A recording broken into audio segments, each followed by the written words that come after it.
Hola, yo soy Gabriel. Les voy a mostrar cómo se cuida nuestro planeta con este dibujo que hice. Miren, no podemos talar árboles.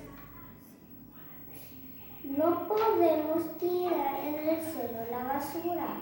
Hay que cuidarnos al planeta tirando la basura al basurero y usar vehículos para reciclar,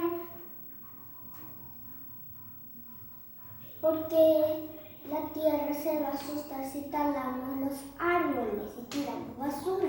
Los animales pueden comer la basura y les va a hacer mal, y también matará a los árboles y no podremos vivir.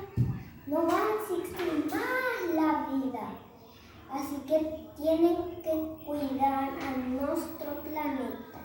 Si plantamos plantas en el suelo y reciclamos más, podremos ser felices. Si usamos una botella, le ponemos alambres y le pegamos tapita, tendremos un auto. Y si usamos plástico y le ponemos un palo y al ascenso le ponemos un trozo de papel o otra cosa, podríamos que es liviana y podríamos hacer un barquito.